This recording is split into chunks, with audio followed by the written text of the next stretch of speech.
Hey guys, good evening. It is John C. Morley here, serial entrepreneur. Great to be with you. This is, well, it's Saturday, and that means that we're starting with a brand new master topic, which we'll be doing in just a moment. So, welcome to the show. It's so great to have you with me. Our master topic for this fantastic week that we're kicking off today, May 24th, Saturday, 2025, it is building unity through clarity and compassion. That's a really, really good topic, isn't it? So when we learn how to build things, our life can change, mostly in a positive direction. All right, everyone. So welcome to the show. I do invite you to check out meachieve.com, where my amazing, inspiring creations. Uh, Anytime after the show, all right. And if you are hungry or thirsty, I don't want you to be famished during the show. So maybe go to the kitchen, get yourself something hot, something cold, something sweet, something sour, tart, doesn't matter whether it's healthy or not.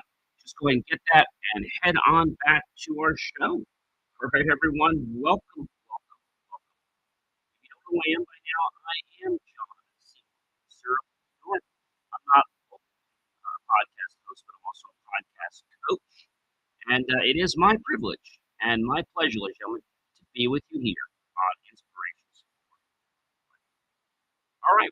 So in tonight's episode of the Inspiration of Your Life podcast, I'm diving deep, guys, into a challenge that many organizations, leaders, and teams quietly face, but often don't fully understand enough until it escalates and becomes a problem. The conflict that arises when external demands don't match internal values. Whether it's regulatory shifts, partner expectations, or cultural mandates from outside your walls, these pressures can create tensions, resistance, and of course, long divisions.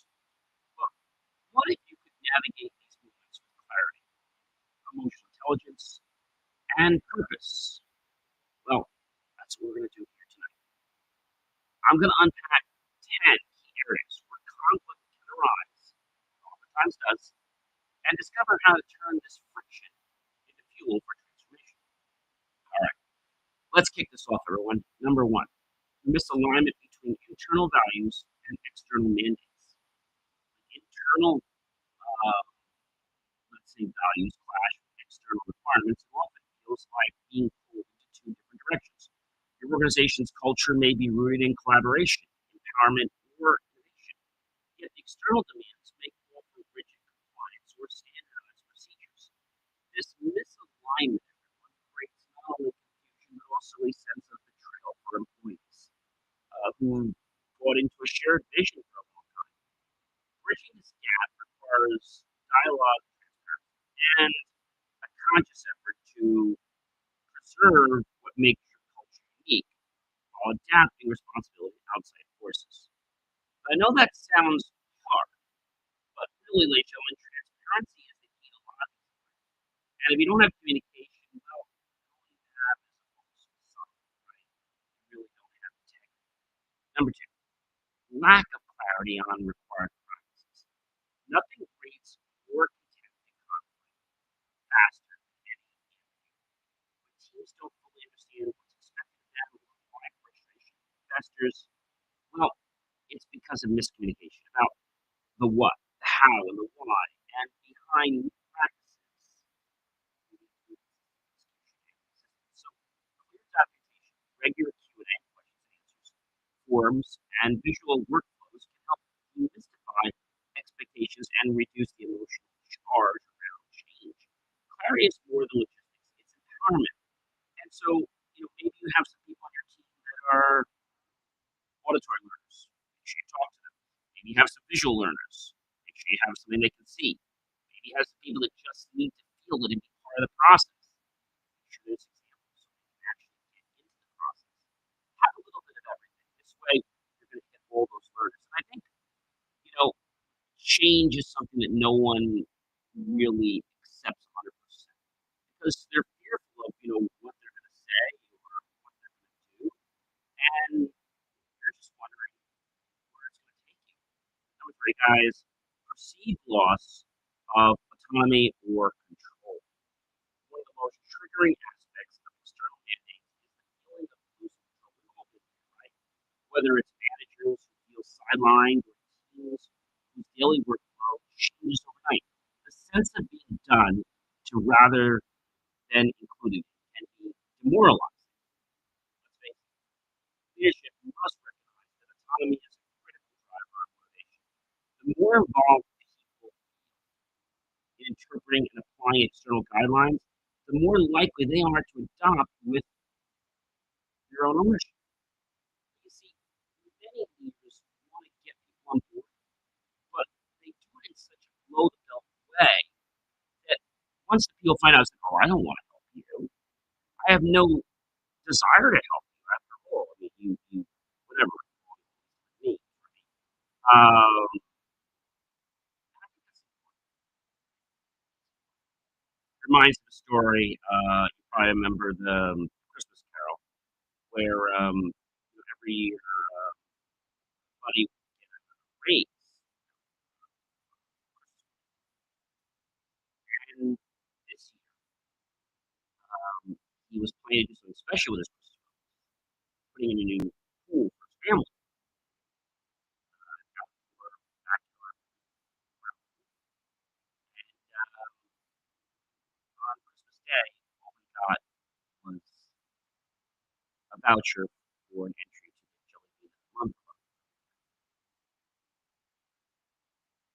And so sometimes things look better on paper when you see how they affect people's lives. See, that's what's really number four, guys. Insufficient communication about changes. So change without communication is chaos. One email or a last minute meeting won't cut it when external requirements shake up established rules. People need time, context, and emotional processing. Sharing the why behind decisions, outlining the benefits and challenges, and offering open channels for feedback makes all the difference. Consistent and transparent communication can transform fear into understanding and disengagement into buy-in. But this disengagement, it comes out of it comes because we don't necessarily know where we're supposed to be or what we're supposed to do. So when we get that, let's say, confused, and that's a light way to put it, but like as I said before, the tablecloth is just yanked from under us while we're eating a nice fine dinner, right? It gets you to have to reorient your bearings. And so if we understand that we know our bearings are going to get a little bit off kilter, we have a plan B. And as long as there's transparency, then we can easily get back on balance without a hitch. And I think people don't always understand, don't necessarily understand. And I think that scares a lot. So consistent, transparent communication can transform fear into understanding, disagreement into the buy-in. Again, it's a communication about the changes. People need the time. Number five, emotional response to imposed expectations. Let's not forget, folks, the human side of change, especially when it feels forced. Emotions like anxiety, frustration, and defensiveness are common when people feel their workflow or beliefs are under siege or attack. These reactions are not just resistance, they're signals. Leaders must listen deeply, validate concerns, and help employees process change through empathy, not just execution. Ignoring emotion only ensures it resurfaces later, louder, and harder. So my question is, when you have that iPhone or you have your mobile device, you can't talk to someone and they send you a message, you can't discern how they probably feel. But then they send you an emoji and you're like, do they feel happy? Do they feel sad? Because emojis are not, let's say, that clear about what they stand for. And I don't know about you, but I like to get the person either on the phone or in person because then I have a very thorough understanding of how they feel. It's hard to react to messages. You don't know how people are taking it. Number six, the need for collaboration in interpreting external requirements.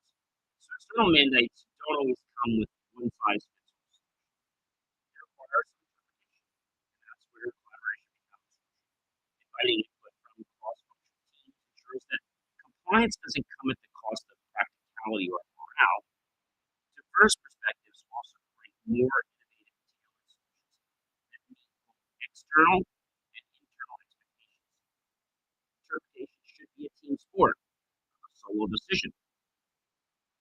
Importance of distinguishing policy from preference.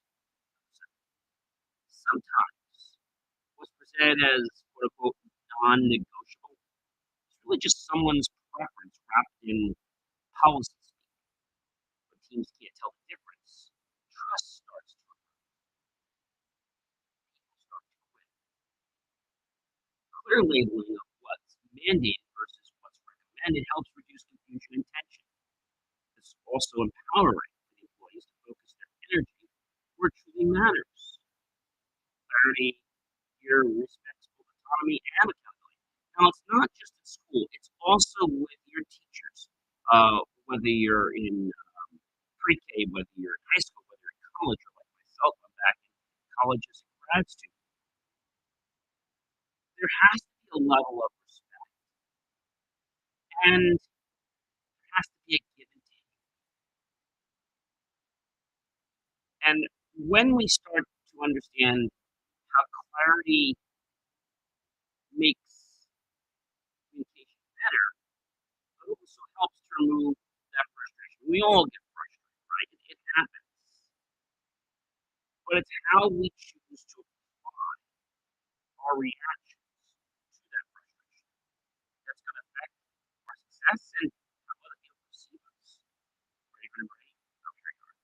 Number eight is impact on team morale and cohesion.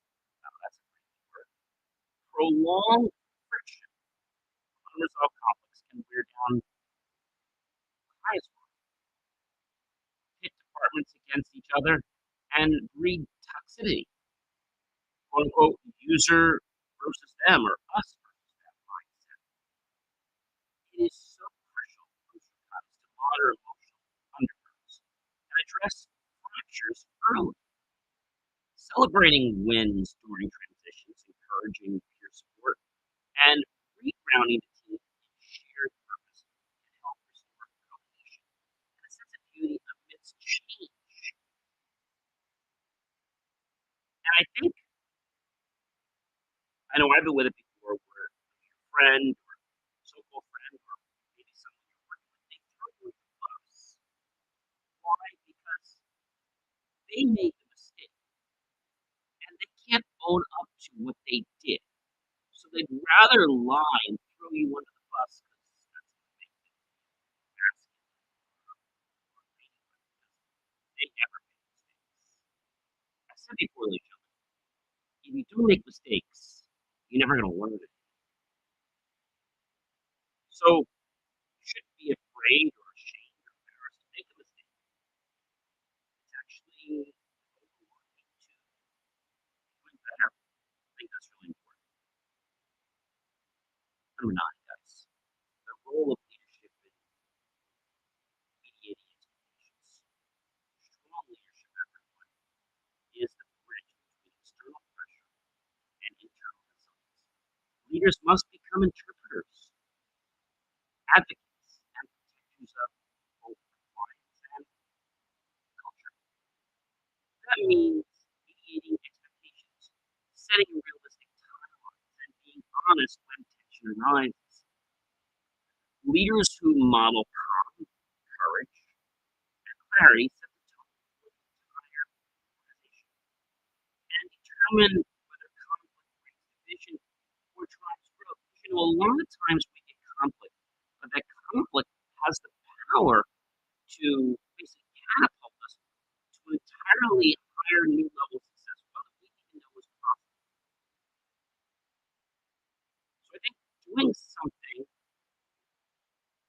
and having to change how you do it doesn't necessarily mean it's bad. It might mean something you can learn from it. So embrace these moments. Not only are they going to help you with what you're doing, but they're also going to shape your character.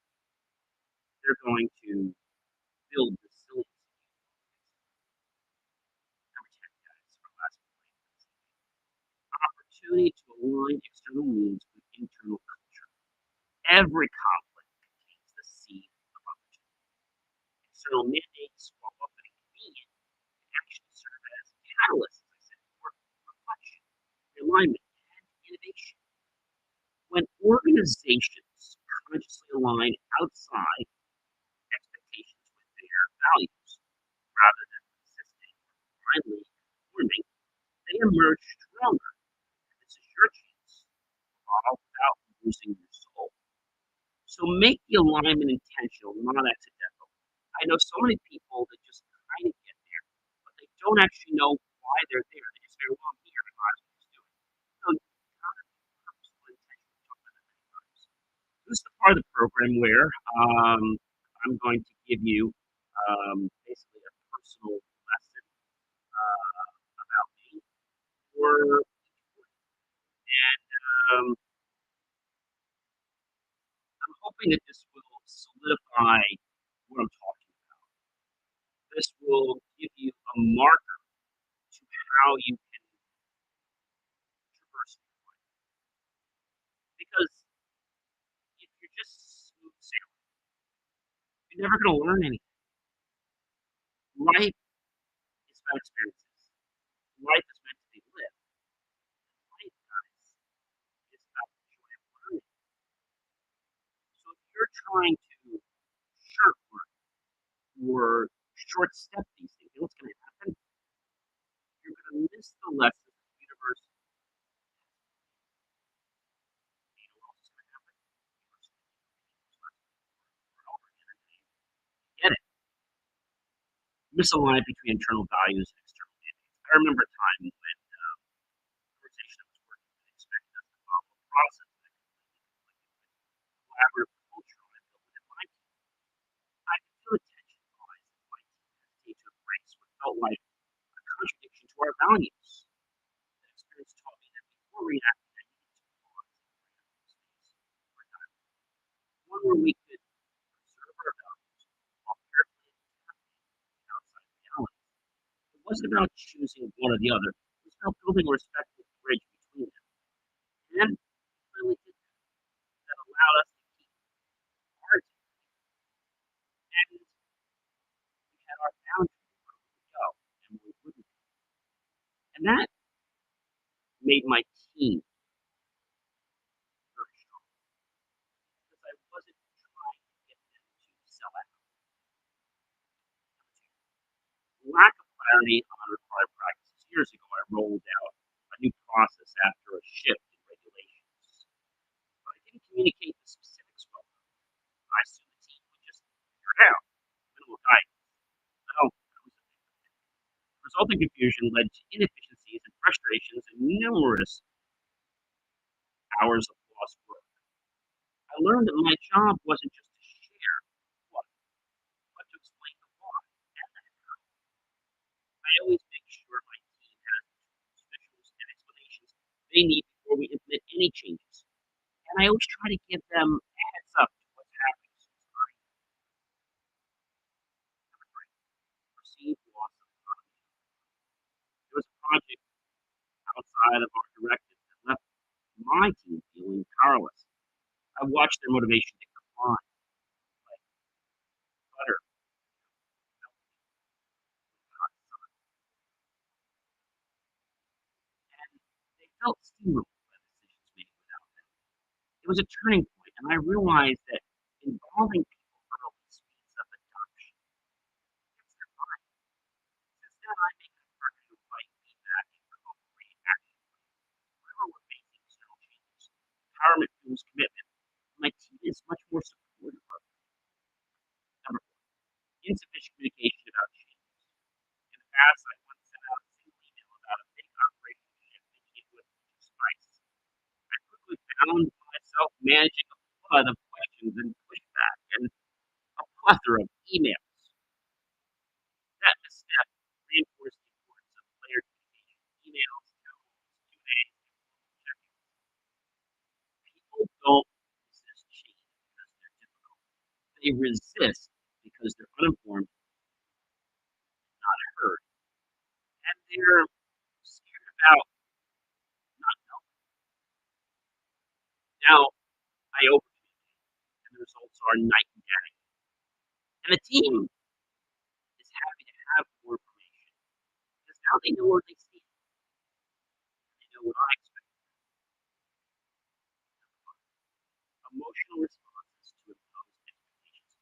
I once overlooked the emotional impact of a regulatory change and focused only on the technical rollout. My team followed the new rules, but the resentment simmered. What I missed was the fear of being micromanaged and the grief of losing familiar routines. It reminded me that people are emotional beings, not just task doers.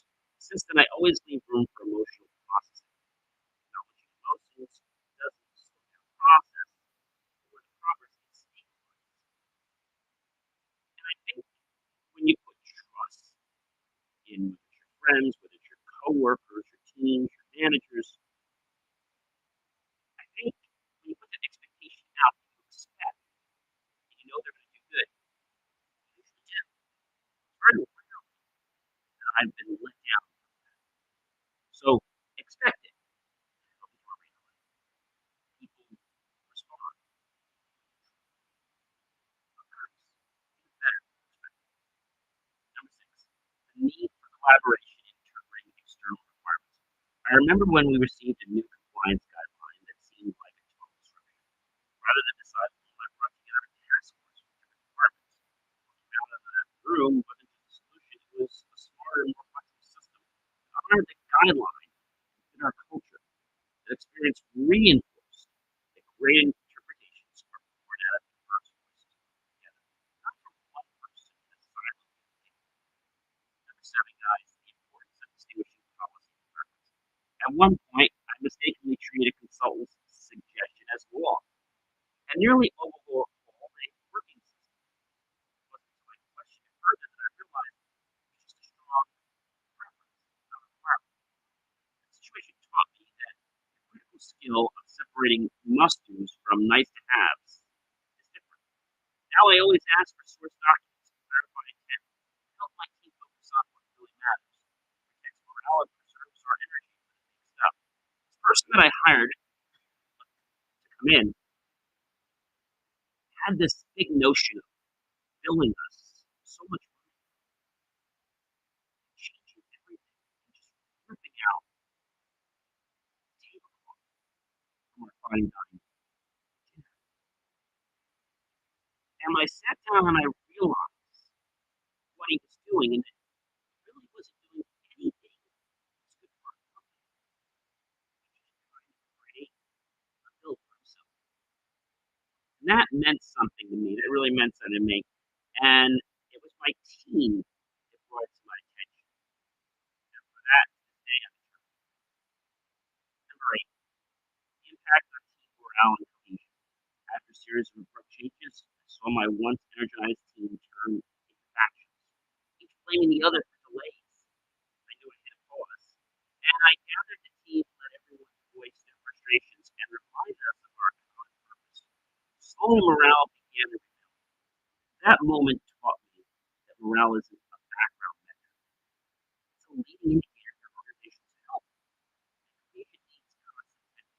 It's not something you just do on a rainy day or when you have time. Number nine, the role of leadership in mediating expectations. It was a moment I'll never forget. There were two senior stakeholders in a decision that not to honest. My team was caught in the middle. I stepped in as a mediator, clarified what was truly non-negotiable, and reframed how the team could still act within our values. That's solidified my belief that leadership isn't just about vision, it's about stewardship. Mediating expectations is part of the job. Doing it well builds trust across every level. And just at the moment when they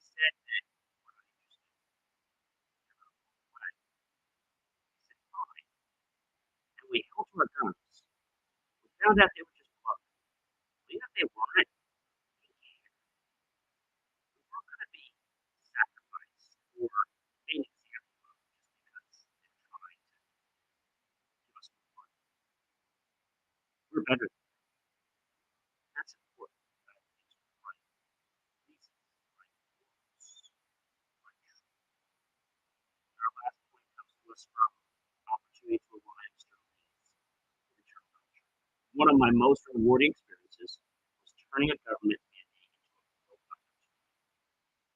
We used to examine our own blind spots. In doing so, we ended up improving our systems far beyond the original requirement. That transformation taught me that external pressure, when met with internal reflection, can create a breakthrough. Today, I don't see mandates as threats anymore. I see them as invitations to explore potential opportunities. And I think just having that mind shift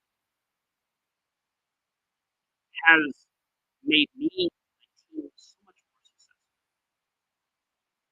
Nobody who works for you wants to be, as I said, micromanaged. Nobody wants to just be an order taker. They want to collaborate. They want to share what it is that they can contribute. But if you don't give them the chance to actually do that, you know what happens? They stop communicating. And worse, besides productivity, they stop caring. Before you know it, they'll stop working. So these silent signs can oftentimes be missed. And that's when your company has a real problem. Keep your communication open. Remember, we need to be building unity through clarity. This is what this whole week is about. We're going to go into this a lot deeper, guys. But you can do this. Communication and compassion, right? I think that's very, very important. Ladies and gentlemen, if you don't know who I am by now, I'm Jones, serial entrepreneur. I invite you to check out BelieveMeAchieve.com for more of my amazing, inspiring creations.